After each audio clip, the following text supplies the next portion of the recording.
Okay, my heart is on the left hand side. I think so. Your heart on the left hand side. So if I take, let's say, a large number of people, let's say 1,000 people, check where their heart is. Their heart will be on the left hand side. So there are each individual case is a data point.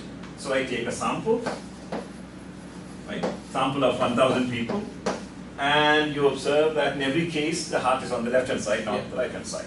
So the conclusion is that all humans have their heart. All humans have their heart on the left side. So notice that this is an observational generalization. Yeah. You've taken But a this is sample. true, right? Yeah. Everybody has heart on the left. Yeah. There is nobody whose heart is on the right. Yeah. So this can't be proved mathematically. Why not? Hey, wait a minute. There is something called, I just remember something. There is something called situs inversus. Which means that your heart is on the right. Yeah, your internal organs are reversed. Yeah. And it's like 1 out of 1,600 or so. 16,000. Yeah. Have their heart on the right. Yeah. So even if my sample of 1,000 people have their heart on the left, there are people that they may have noticed. They may have. Yeah. That's the problem with the scientific proof, right? Because when you take 1,000 people, odds are you're not going to hit any of these. Even if I take 10,000. Yeah, you may not hit any of these things. Right. But if you take a sample of 1,000,000 people, you will probably hit a few of these. But so no matter how large the sample, there is always a probability that your conclusion is wrong. Yeah. Okay. That's the problem with a scientific. Why can't you prove this in? Is there no way of proving it in mathematics? No. What assumptions would you make? What axioms would you pull out? Yeah. Okay. So this can be proved only scientifically. Yeah. And so that means there is no certainty. There is no certainty. Yeah.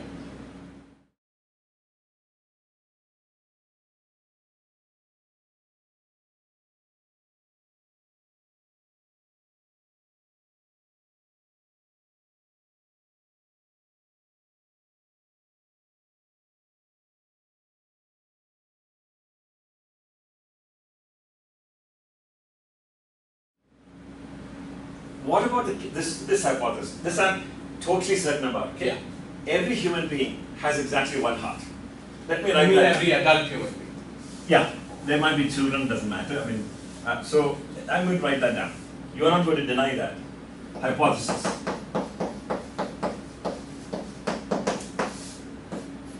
Every adult human has exactly one heart. So this is not like situs inversus. Nobody has found a single human with 0 heart or 2 hearts or 3 hearts. But we also don't know whether there have existed, do exist, or will exist some humans with more than 1 heart, right? Or less than 1 heart. That is true. It's just that so far we haven't found any. That's right. So here your conclusion will be that till we get evidence to the contrary, we will assume every adult human being has exactly and it's one. legitimate. It's completely legitimate to say that's a good conclusion. Yeah. But it could be wrong. Yeah. But here it's not like in the case of the previous one, what you would say is that there's a 99.99 whatever percent chance that a human has their heart on the left. Because of situs inversus. Yeah, okay. But here you will say every human has exactly 1 heart. Right. But we may be wrong about that. We may be wrong. So till we get evidence to the contrary, we will make this conclusion. Okay, so the heart being on the left-hand side is a probabilistic conclusion. Yeah. Highly certain problem, meaning highly probable probabilistic conclusion. Yeah. This one is not probabilistic, this is absolute, but it could be wrong. Yeah. So it looks like science has those conclusions, probabilistic conclusions and conclusions that could be wrong. Yeah. But nothing that is totally certain like math. Yeah.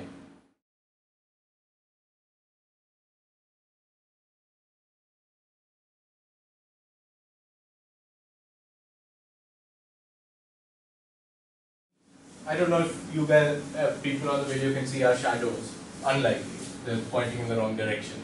But you may have noticed that if you have a particular light source and you put different people in front of it, you put one little child, you put a 6-foot person. Actually, sunlight, let's say. If you are out in the sun. At the same time. Yeah. You will see that if people are standing in a line, some people's shadow will be longer than the others, right?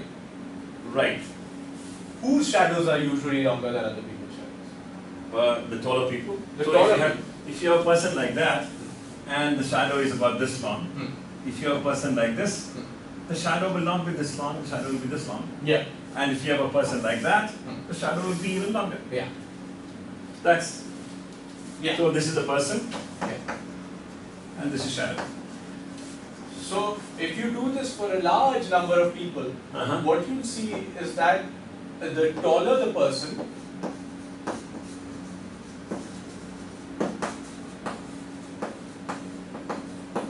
longer the shadow. Yeah. Or the Given angle of the sun, doesn't change. So Yeah. at the same time of the day, all else being equal. Yeah.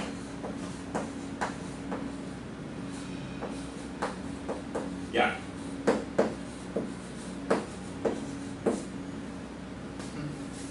So that means if you know the person's height, you can predict you can predict the length of the shadow. Length of the shadow. If you know where the sun is. Yeah. And so on. right. So that looks like there's the shadow length is dependent upon the person's height. So now if you take this, if you take the information you have about shadows and person length, so you have shadow length and person height, and you plot it on the graph, what you'll see is something like this. As the person gets taller, the shadow length gets longer.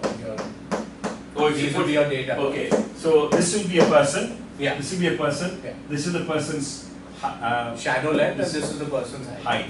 and this like that. Yeah. Okay. And what you'll see is that will be something like this. That's called a correlation, right? Yeah. The line, right? Yes. Okay. Correlation means there is a relation between these two variables. Yeah. And you can, and here this is a very straightforward correlation because given a person's height, it's very easy to predict Okay. the length of the shadow. So in scientific inquiry, we can look for all kinds of correlations, Yeah. and you can plot graphs like that and show that there is a correlation. That's a scientific conclusion. Yeah. Are there other kinds of conclusions in science? Just correlations. No.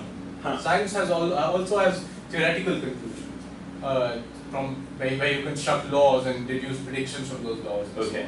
on. I guess that would be kind of too complicated. That will come to at a later point. Okay. For now, I think this will the distinction between mathematical and scientific proofs that seems to be quite clear. Yeah. So until we meet again, bye.